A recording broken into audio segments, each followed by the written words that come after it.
Since kindergarten, Emma and I have never gone more than 3 days without seeing each other. But ever since our family started talking about getting us engaged, she's been avoiding me for a whole year. She blocked me on everything. My phone, social media, everything. The security guards at her company were told not to let anyone without permission in, especially me. If I even showed up near her place, they were supposed to tell me to just turn around and leave. Eventually, Emma's friends couldn't stand it anymore, and one of them, Maria, helped me sneak in to see her. When I got there, I heard Emma's cold voice through the door. "Like a pet that just comes when you call," she said. "He's got no skills, no personality. Getting engaged to him is beneath me."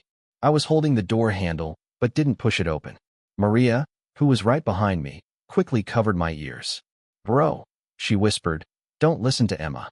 She's just drunk and not thinking straight. I'll go in there and tell her what I think."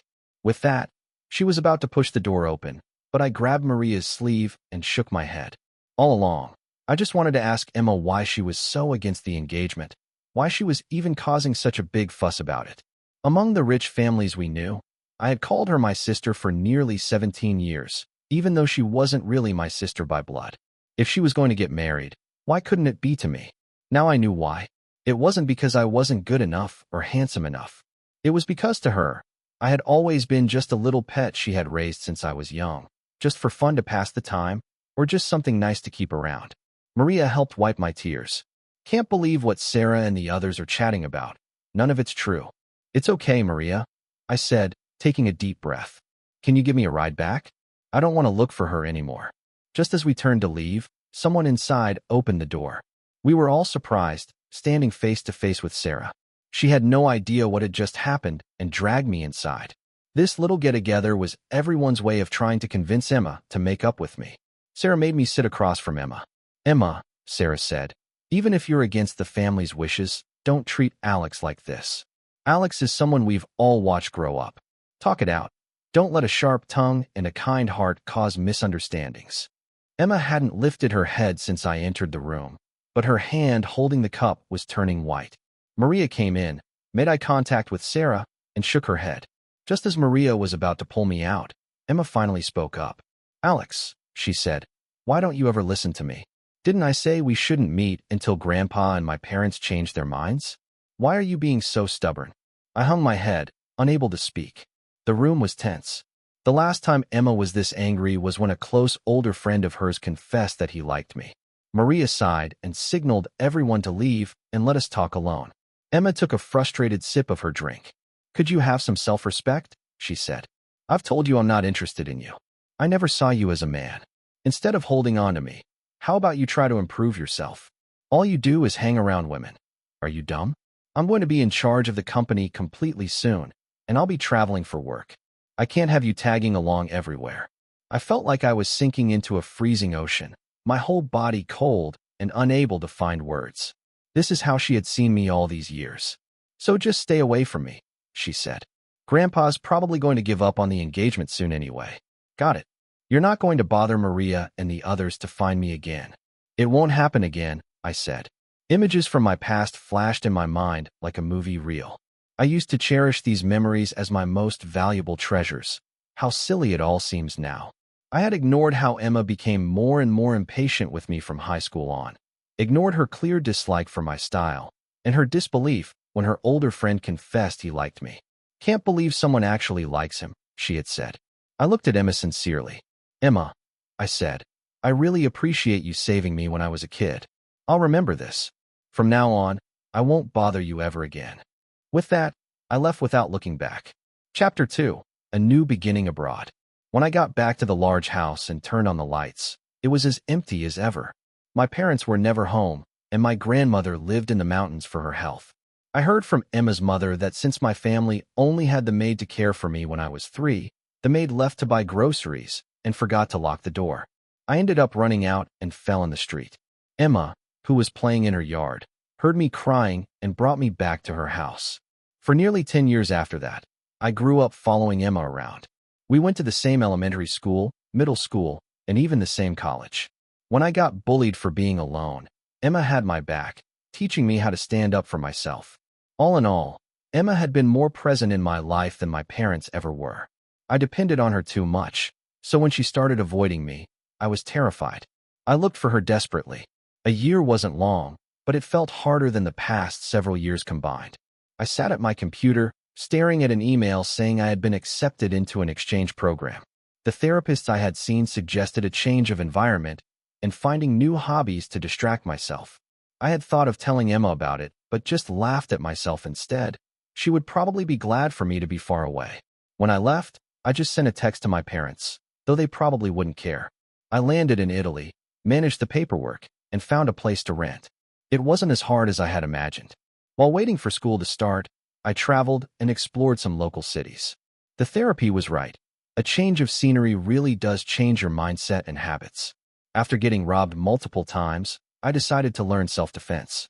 I joined a local martial arts studio, where the instructor, Marco, taught me jiu-jitsu. The first time he pinned me to the mat, I flinched. Memories of Emma's brother shoving me into a locker surfaced. But Marco just said, "Strength isn't about never falling. It's about getting up faster." Slowly, I learned to block punches, to use an opponent's weight against them. One night, after sparring until my knuckles bled, I looked in the mirror and saw someone different. Not the boy who hid behind Emma, but a guy who could stand on his own. I also started painting again, landscapes instead of the abstract pieces Emma had always disliked. In a sunlit piazza, I sold a watercolor of the Duomo to an elderly woman who told me, "Your hands hold light." For the first time, art wasn't a way to please someone. It was a language of my own. No one was going to look out for me anymore. I had to protect myself. 2 months into school in Italy, Maria called. "Alex," she said, "why didn't you tell us you were in Italy? We found out by chance from a classmate of yours." "Yeah," I said. "I just needed a break to study and clear my head abroad. It's just for a few months, don't worry." "How's life there?" she asked. "Is it safe where you stay?" "Everything's great," I said. "Really safe." "All right then," she said. "Maybe you should tell your sister. She has some friends there." "No need," I said. "I'm all good. No need to trouble anyone." "Okay, well," she said. "If anything comes up, you can reach out to me or your sister in the office." Maria only turned off her phone after the call ended. "Grown up, huh?" Emma had a gloomy look on her face. "Come on, Emma," Maria said, sitting on the sofa and looking at Alex's exchange student application. "You were the one who told him not to bother you." "Not bothering me doesn't mean he can't call or text," Emma said. "Oh my God, look at your blocked list," Maria said, rolling her eyes. "You said even if it was just for show, it had to be real, and then, bam, you blocked him. How's he supposed to reach you? Even I wouldn't bother." Maria was Emma's childhood friend and had watched me grow up. She kind of knew about my family situation, growing up neglected by my parents. I was a quiet kid, always staying close to Emma. But Emma didn't have romantic feelings for me. Even though she worried about me, she pretended to be tough. What a mess, Maria thought. Let them handle it however they want. After Maria left, Emma massaged her temples. A feeling of frustration was building in her chest, even worse than seeing so many portraits of herself in Alex's studio. Their families were pressuring them to get engaged. Alex was just starting his 3rd year in college, a kid who had never dated. What did he know? Emma hesitated a moment, then took my name off her blocked contact list. She then called David, her secretary, into the room. "You wanted to see me?" David's lips curled up in a momentary triumph before he controlled it. "This shows my tough love teaching is working," he said. "No upbringing, no corrections when they make mistakes. He's in his 3rd year of college, yet he only hangs around you. How can he amount to anything? A guy without a strong will won't be able to stand on his own without harsh words." David explained with a smile. "And going abroad might not mean progress. Maybe he's trying those romance novel mind games. I'm a guy. I know these little tricks. To cure this strong liking, you must keep the right distance." Emma thought about it. "But he's never traveled far before," she said. Emma stood and walked to the window, staring at the garden where she'd found Alex as a child. He'd been so small, clutching a tattered stuffed bear, his cheeks streaked with tears. For years, she'd played the role of protector, fighting his bullies, helping him with homework, even hiding him in her room when his parents forgot his birthday. But the engagement talk had thrown her off balance. Her father's words echoed. "The Lin and Lou families need this union. Alex is good for you, stable, loyal." But Emma didn't want stable or loyal like a pet. She wanted someone who challenged her, who saw her as more than an heiress. And yet, when she blocked Alex, she'd spent nights scrolling through old photos. Him asleep on her shoulder at a concert, his proud grin after winning a painting contest. Was she pushing him away because he was too familiar, or because she was afraid of what he'd become if he left? By junior year, though, he should be fine with anything. When I was younger than him, I left for college in a new city. It wasn't that hard. No need to treat boys like babies. Emma thought some more. It made sense. Maybe Alex had misunderstood his feelings, thinking affection was love. It was time to let him try the world on his own. She had David cancel her flight to Italy and turn back to work. Chapter 3. An Unexpected Visit. Bang, bang, bang. Acknowledging the coach, I put down the heavy gun and massaged my wrist. My shooting had gotten better since last time. I packed up and cleared my head. I had a combat class in the afternoon and needed to get home early tonight. I didn't want to run into that annoying neighbor again. Just at the door, a small figure approached me. I quietly stepped aside, but the person stopped right in front of me. "Excuse me, are you Alex?" The Chinese was perfect. "Yes," I said. "And you are?" I looked up in curiosity. The woman wore a suit that fit her perfectly. She was nearly 5 feet 7 inches tall and seemed to have a lot of authority, yet as our eyes met, that feeling disappeared. Her eyes were surprisingly deep blue. "I'm Catherine, a friend of Emma's," she said. "Nice to meet you. Emma mentioned you came here for school. She said she's worried and asked me to look after you. That apartment isn't safe. I've arranged another place. Do you want to move there? You can call Emma." Catherine gestured, leading us to a nearby cafe. She dialed on her phone, chatted briefly, then passed it to me. "Alex, yeah, I heard," Emma's familiar voice said. "Catherine has some business deals with our family. She'll sort out the housing. You can ask her about anything."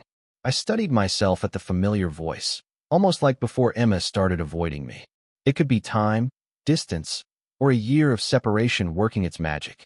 I wasn't as upset as I thought I'd be. "Got it, thanks," I said. The call paused for a second, then continued. "But don't hold on too tight. Learn to be independent. Make some progress." "Got it. Understood," I said. After hanging up, I handed the phone back to Catherine. I obediently followed her to the car. Considering the business partnerships, Emma had probably promised Catherine some benefits for safety's sake abroad. I wouldn't resist. In the car, Catherine called someone to pack my stuff. Then she took me for a Chinese meal. An hour later, the driver drove straight into a large estate. "Alex, this way," Catherine said. "Thank you," I said, stepping out. I saw a butler and maids waiting. Catherine gestured for me to follow her in. "No need to be formal," she said. "I met you when you were 7 before I left the country." Curiously, I glanced up, meeting her gaze. "You and Emma were playing hide and seek," Catherine reminisced. "You bumped into my leg." Catherine led me into the manor's sunroom, where a wall of windows overlooked a vineyard. She poured 2 cups of espresso from a vintage machine, steam curling above the ceramic. "Remember this?" She pushed a saucer toward me. On it sat a cracked blue tile, the same one I'd painted as a child at Emma's birthday party. "You gave this to me before I left for the States. Said it was a magic tile to keep me safe." I ran my thumb over the glaze, surprised she'd kept it. "You were the only adult who didn't treat me like a burden," I admitted. Catherine's laugh was soft. "Emma's father once told me you followed her around like a shadow. But I saw a kid who just needed someone to stay." She leaned forward, her blue eyes catching the sunlight. "That's why I offered you the new place. Not out of duty, but because I know what it's like to feel alone in a crowd." Alex made quite an impression back then with her father. They hadn't just entered when a tiny thing bumped into her. Kids that age would cry loudly if hurt, but little Alex just sat on the floor holding his nose. Before she could comfort him, he got up on his own and whispered to himself. I slapped away her hand as she reached for my face. "Wow," I said, "you sound obsessed enough to be a stalker. So what do you want?" I looked at the woman before me, the same one who had shown vulnerability in the basement, now baring her teeth like a wolf. "You stayed with me for 3 days," she said, her voice steady. "That's when I thought, I wish you'd always be by my side." Catherine's hand slid from my cheek to my throat, applying slight pressure. It was a grip that felt both possessive and tender, as if she held my very pulse in her palm. "Be my other half," she said, her deep blue eyes never leaving mine. The garden air was thick with the scent of night-blooming jasmine. I could hear the distant hum of the manor's fountain, but all focus narrowed to the woman in front of me. Her confession wasn't a soft plea but a declaration, raw, unfiltered, and terrifyingly honest. I stepped back, breaking her hold. "You want me to be your partner?" The word felt foreign, tangled in the history of Emma's rejection and my own fractured sense of self. "After 3 months? You barely know me." "Alex, I know more than you think." Catherine's tone didn't waver. "I know you flinch when someone raises their voice, because Emma used to snap at you. I know you paint sunsets at dawn because you can't sleep, just like I can't. I know you learn self-defense not just to protect yourself, but because you're tired of feeling weak." She paused, her voice dropping to a murmur. "And I know you still carry Emma's words like scars." Her accuracy stung. I'd spent months pretending the past didn't haunt me, but Catherine saw through the facade. "Is this some kind of rescue mission?" I asked, bitterness edging my voice. "Did Emma put you up to this? To fix the broken pet she left behind?" "Emma has nothing to do with this." Catherine's expression hardened. "I saw you long before she ever mentioned an exchange student.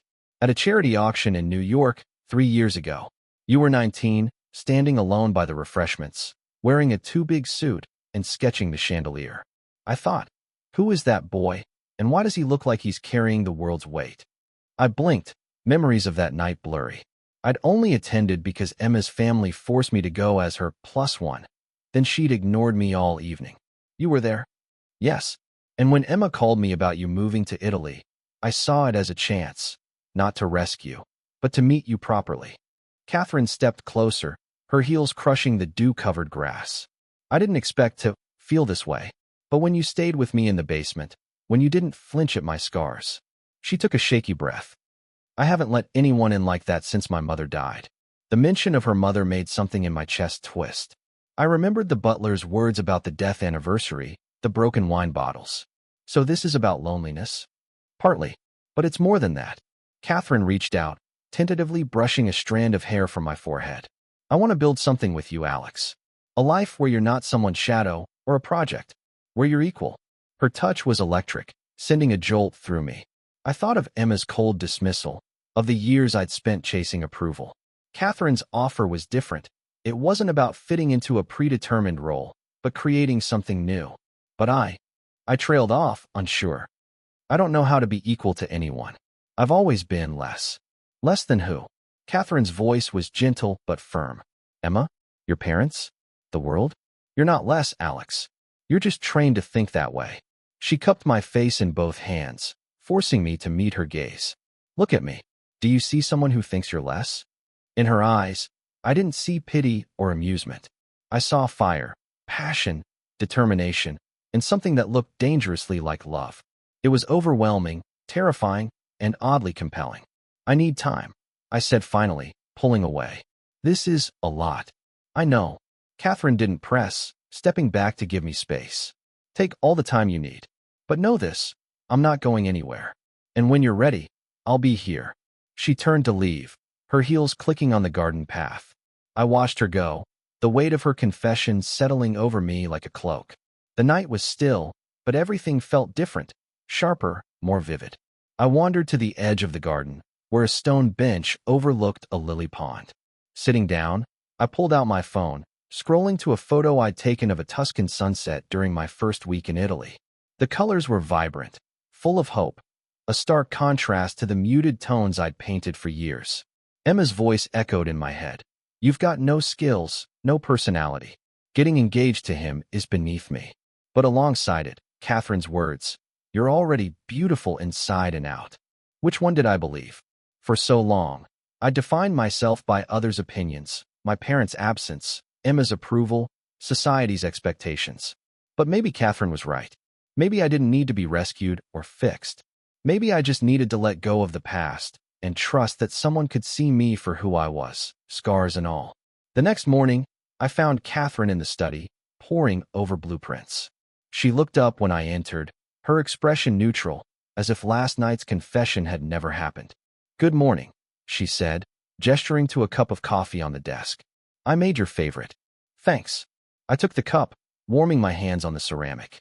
Catherine, about last night. You don't have to answer now, she interrupted, smiling softly. I meant what I said. Take your time. I nodded, sipping the coffee. It was perfect, just the way I liked it, with a splash of almond milk and no sugar. She'd remembered. Actually, I said, setting the cup down, I do have an answer. Sort of. Catherine put down her pen, giving me her full attention. I can't promise I'll be good at this. I began, my voice trembling slightly. Or that I won't mess up. But I want to try. To see if what you're offering is real. For a moment, Catherine didn't move. Then a slow, radiant smile spread across her face, lighting up her deep blue eyes. It's real, she said, standing up and crossing the room to take my hands. I promise. Her touch was warm, reassuring. I looked down at our joined hands, noticing for the first time how naturally they fit together. Just go easy on me, I said, half joking. Catherine laughed, pulling me into a hug. I'll go as easy as you need. But fair warning, I'm not the type to wait around forever. I don't expect you to. In that moment, the weight I'd carried for years felt a little lighter. The future was uncertain, but for the first time, I wasn't afraid of it. Maybe Emma had been right to push me away. Maybe I needed to fall apart to find someone who would help me put the pieces back together, not as a pet, but as a partner. The study window overlooked the garden, where the first rays of sunlight were gilding the lily pond. I leaned into Catherine's embrace, listening to her steady heartbeat, and for the first time in a long while, I felt like I was exactly where I was supposed to be. As Catherine planted a kiss on my cheek, murmuring good morning to the new day, I stirred awake, greeted by the scent of wisteria filtering through the open window. 7 years of marriage had only deepened the bond between us, each day a testament to the choice we'd made in that garden. Purple suits you, Catherine said, holding up a cashmere sweater that matched the blooms outside. She'd already laid out a matching scarf, her attention to detail as precise as ever. Ready for breakfast at that cafe by the lake. I nodded, pulling her into a hug. The memory of Emma's confession lingered, but it no longer held the power to wound. Did you hear from the Antarctica team? All sorted. We leave in 3 weeks. Catherine smiled, smoothing my hair. Now eat. You need energy for our racetrack rematch this afternoon. Downstairs, the butler presented a tablet with the morning news. A headline caught my eye. Lu Group airlocked in divorce battle. David Chun demands stake. Catherine noticed my pause and took the tablet, dismissing it with a flick of her wrist. Don't let that clutter your mind, she said, cutting a piece of grapefruit. Emma made her choices, just as we made ours. I knew she was right. After that birthday party, Emma had tried reaching out a few times, apologies, excuses, even attempts to guilt me. But each conversation only reinforced that we'd outgrown each other. Her world of familial duty and my world with Catherine, where freedom and love coexisted, were irreconcilable. Later that day at the racetrack, the red and black cars screamed around the track. This time, I won by a hair, leaping out of the car to sweep Catherine into a victory kiss. Told you I'd improve. I laughed, wiping oil from her cheek. Cheater, she teased, but her eyes sparkled. Buy me a drink to celebrate? We ended up in a quiet bar, reminiscing about our early days in Italy. Catherine traced the rim of her glass, saying, Remember when you thought I was going to kidnap you? Hard to forget, I smiled. You were so intense. I was terrified of losing you before I even had you. She took my hand. But look at us now, traveling the world, building a life. You're the best thing that ever happened to me, Alex. Her words still had the power to make my heart skip a beat. 7 years, and the intensity had only evolved into a deeper, steadier love. We didn't need grand gestures anymore. The quiet moments, cooking together, painting side by side, even bickering over who hogged the blankets, were the ones that mattered. That night, as we packed for Antarctica, my old phone buzzed with a text from an unknown number. Catherine saw my frown and took the phone. The message was from Emma's mother, begging for help with David's legal battle. Catherine deleted the message without a word, then cupped my face. You owe them nothing, she said firmly.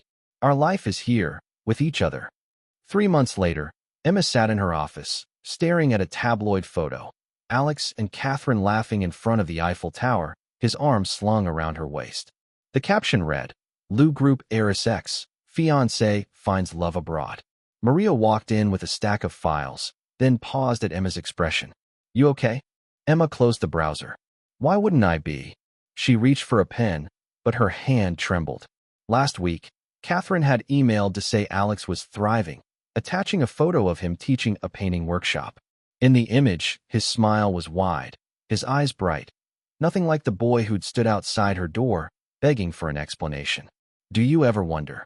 Maria began, then stopped. Emma shook her head. He's better off without me. But as she turned back to the window, she traced the glass with her finger, as if touching the outline of a memory. Maybe she'd pushed too hard. Maybe she'd confused tough love with fear. But it didn't matter now. Alex had found his light, and she had to learn to live in her own. I nodded, burying my face in her shoulder. She was right. The past was a shadow, and we'd built a sunlit present.